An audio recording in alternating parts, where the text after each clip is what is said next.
मेरे स्क्रीन के साइड में आपको एक महिला लेडी पुलिस अफसर के साथ दिखाई दे रही होगी। ये कोई साधारण महिला नहीं है। ये इतनी शातिर है कि जीते जी इंसान को मार देती है। एक तरह से मानो तो ये इंसान के भेष में शैतान का रूप है। इसका नाम रुबीना है और ये यूपी के बरेली जिले की रहने वाली है। 29 जनवरी की रात पहले तो इसने अपने पति को नींद की गोली दी और फिर पड़ोसी के घर में जाकर संबंध बनाने का प्रयास किया। लेकिन वहां पर कुछ ऐसा होता है जिसके चलते ये रुबीना उल्टी खोपड़ी वाली ये महिला पड़ोसी इकबाल की गला घोटकर हत्या कर देती है और फिर उसकी बॉडी को सीढ़ियों के पास फेंक कर वापस दबे पांव अपने घर आकर सो जाती है, जैसे कुछ हुआ ही ना हो। लेकिन जब पुलिस को सुबह इकबाल की डेड बॉडी मिलती है तो आसपास के इलाके में अफरा तफरी और हाहाकार मच जाता है। अब यहां पर सवाल उठता है कि रुबीना ने पहले तो अपने पति को नींद की गोली क्यों दी। अगर हम यहां पर ये मान ले कि पड़ोसी से मिलने और संबंध बनाने के चलते उसने अपने पति इदरीश को गोली दी, तो फिर पड़ोसी इकबाल की हत्या क्यों की, उसका गला क्यों घोटा, वहां पर ऐसा क्या हुआ था। जब आप इसके पीछे की कहानी जानेंगे तो आपके रोंगटे खड़े हो जाएंगे। साथ ही पुलिस को इस केस में कोई सुराग नहीं मिल रहा था, लेकिन फिर पुलिस को एक ऐसा सबूत मिलता है जिसकी वजह से रुबीना पुलिस के जाल में फंस जाती है और अपना जुर्म कबूल करती है। ये पूरी कहानी आज हम आपको इस वीडियो में बताएंगे। नमस्कार, मेरा नाम अनिरुद्ध पंवार और आप देख रहे हैं क्राइम तक। ये जो पूरी वारदात है वो यूपी के बरेली जिले की है। यहाँ पर रुबीना अपने पति इदरीश के साथ खुशहाली भरा जीवन जी रही थी, लेकिन महंगाई बढ़ रही थी तो परिवार के खर्चे भी बढ़ते जा रहे थे। लेकिन इदरीश की इतनी कमाई नहीं थी क्योंकि बच्चे भी थे दोनों का, आगे बच्चों का भी ख्याल रखना था। जिसके चलते रुबीना सोचती है कि मैं कुछ ऐसा काम कर लूँ जो घर बैठकर कर सकूँ और कुछ पैसे आ जाए ताकि पति इदरीश की मदद कर सकूँ। फिर रुबीना को पता चलता है कि पड़ोसी में जो इकबाल है वो कढ़ाई का काम करता है, उसके पास काफ़ी कढ़ाई का काम आता है। रुबीना इकबाल के पास जाती है, उसके घर जाती है और उससे पूछती है कि जो कढ़ाई का काम तुम्हारे पास आता है, कुछ काम मुझे दे दो ताकि मैं घर बैठकर कर सकूं और कुछ पैसे आ जाए। इकबाल कुछ कढ़ाई का काम रुबीना को देता है, उसकी मदद कर देता है। काम के जरिए दोनों के बीच बातचीत होने लगी, नंबर भी शेयर हो चुके थे। अब दोनों के बीच कॉल पर बात होने लगी। पहले तो काम से सिलसिले में बात होती थी, लेकिन फिर बातचीत वो ज़्यादा बढ़ गई। बातचीत इतनी ज़्यादा बढ़ गई थी कि दोनों घंटों घंटों तक कॉल पर बात करते थे। अब इकबाल की पत्नी जो शहनाज, उसको भी इस बारे में पता नहीं था और रुबीना के पति इदरीश, उसके भी इस बारे में कुछ पता नहीं था। घंटों तक दोनों आपस में बात करते थे, लेकिन इकबाल जो था वो बहुत शातिर था। वो जब बातचीत होती थी कॉल पर तो वो कॉल रिकॉर्डिंग पर लगा देता था। पूरी जो बातचीत थे वो रिकॉर्ड हो जाती थी।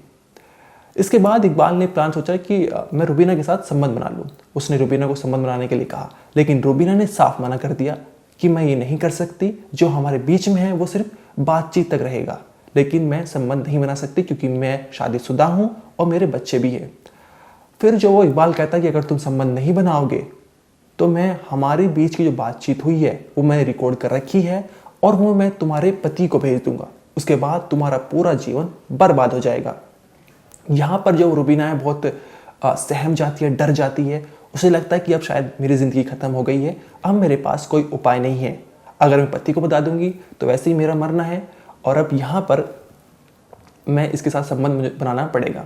इसके बाद रुबीना जो 1-2 बार इकबाल के साथ संबंध बनाती है क्योंकि उसके पास कोई उपाय नहीं था, लेकिन बार बार जो है वो इकबाल वो रुबीना को ब्लैकमेल करता था, संबंध बनाने के लिए कहता था। इस बात से रुबीना बहुत ज़्यादा परेशान आ चुकी थी, बहुत तंग आ चुकी थी। उसे लग रहा था कि मेरे पास अब कोई उपाय नहीं है, मैं कैसी मुसीबत में फंस चुकी हूँ।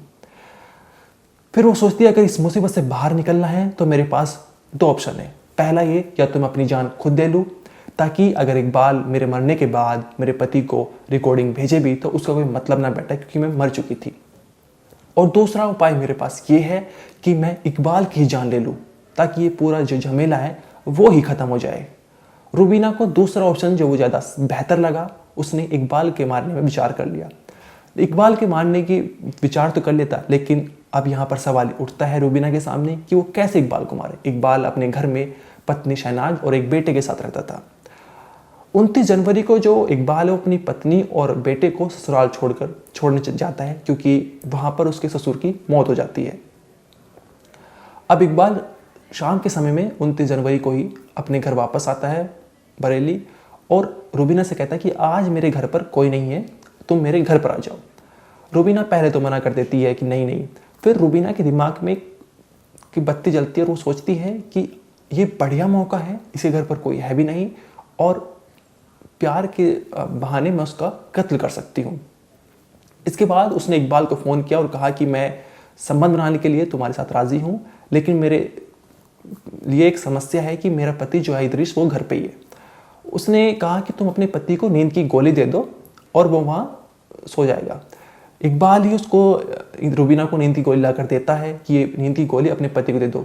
29 जनवरी रात के करीब 8 बजे वो अपने पति को इदरीस को चाय में गोली मार देती है, और जब समय जैसे जैसे रात अंधेरी रात की तरफ जाता है, लगभग 11-12 बजे, इदरीस जो होता है वो फ़ोन देखते देखते सो जाता है।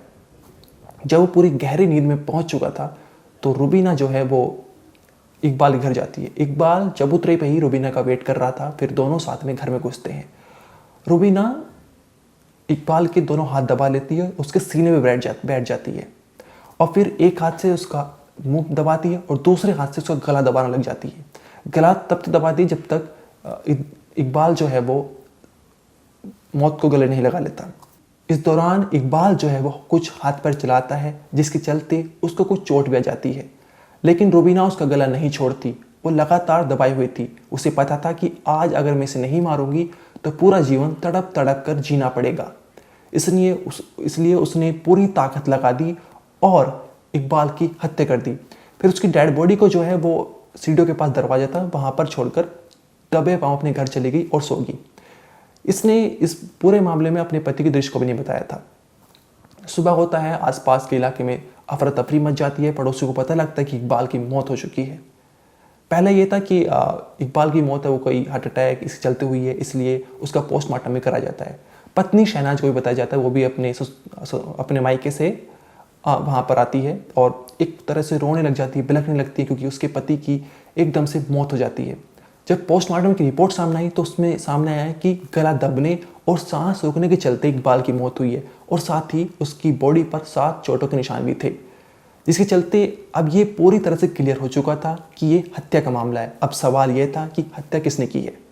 शहनाज ने 1 फरवरी के दिन जो रिपोर्ट है मुकदमा दर्ज कराया रूबीना और उसके पति इदरीस के खिलाफ। पुलिस इन दोनों को हिरासत में लेती है और पूछताछ चालू कर देती है। पहले तो जो रूबीना है वो पुलिस को गुमराह करती है, इधर उधर की बातें करती कि मैंने कुछ नहीं किया, मैं तो बस इकबाल से कढ़ाई का काम लेती थी, इतना ही मेरा उससे वार्तालाप थी, मैं उससे ज़्यादा बात नहीं करती थी। लेकिन जब पुलिस ने शक्ति दिखाई तो रूबीना ने अपना जुर्म कबूल कर लिया। उसने कहा कि हाँ, मैंने ही इकबाल की हत्या की है, क्योंकि मैं उससे परेशान आ चुकी थी। वो मुझे बार बार ब्लैकमेल कर रहा था संबंध बनाने के लिए। हमारी कॉल पर बातचीत होती थी, लेकिन वो संबंध के लिए मुझे फोर्स करता था, जिसके चलते मैंने उसकी हत्या कर दी। 29 जनवरी का जो दिन था वो बहुत ही बेहतर था, क्योंकि उसके घर पर कुछ नहीं था। मैंने अपने पहले पति को नींद की गोली दी चाय में मिलाकर। फिर जब वो सो गया तो मैं इकबाल के घर गई और फिर उसके सीने पर बैठकर पहले एक हाथ से उसका मुंह दबाया और दूसरे हाथ से उसका गला दबाकर हत्या कर दी। आइए इस पूरे मामले में एसपी का क्या कहना है। 30 जनवरी 2025 को थाना भोजीपुरा के ग्राम गुरसमसपुर में इकबाल पुत्र स्वर्गीय नजीर अहमद निवासी गुरसमसपुर का शव उसी के घर के मुख्य दरवाजे पर प्रातःकाल सीढ़ियों पर पड़ा मिला था। इस सूचना पर स्थानीय पुलिस ने शव को कब्जे में लेकर पंचायतनामा पोस्टमार्टम की कार्रवाई कराई थी। पोस्टमार्टम रिपोर्ट के अनुसार हाथ से गला घोटने के कारण उत्पन्न हुए श्वासावरोध के कारण मृत्यु होना पाया गया था। मृतक की पत्नी शहनाज की तहरीर पर इदरीस व रवीना, जो कि गांव के निवासी हैं, को नामजद करते हुए हत्या का मुकदमा पंजीकृत किया गया था। आज दिनांक 2 फरवरी 2025 को इस घटना का सफल अनावरण किया गया है तथा अभियुक्ता रवीना को हिरासत में लेकर गहनता से पूछताछ करने पर उसने अवगत कराया कि विगत 2 माह से उसका तथा मृतक का फोन से लगातार वार्ता होती थी और इस फोन की रिकॉर्डिंग अभियुक्ता रवीना के पति को देने की धमकी देते हुए मृतक ने कई बार रवीना का शारीरिक शोषण किया था, जिससे आज ही जाकर उसने प्लानिंग के तहत 29/30 को यह तथ्य जानते हुए कि मृतक उस दिन अपने घर पे अकेला था, उसकी पत्नी अपने दत्तक पुत्र को लेकर मायके गई थी।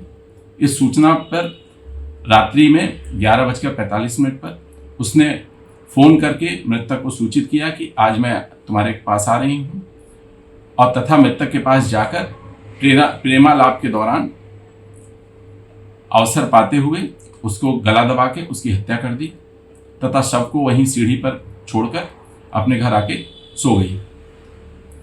सुबह जब शव मिलता है तो पुलिस ने अग्रिम विधि कार्रवाई की है। इस घटना का आज सफलतापूर्वक अनावरण किया गया है और अभियुक्ता रवीना को पर्याप्त सबूतों के साथ माननीय न्यायालय की परीक्षा में प्रेषित किया जा रहा है। ये एक ऐसा मामला था जहां पर एक महिला ने अपनी जिंदगी खुद बर्बाद कर ली थी।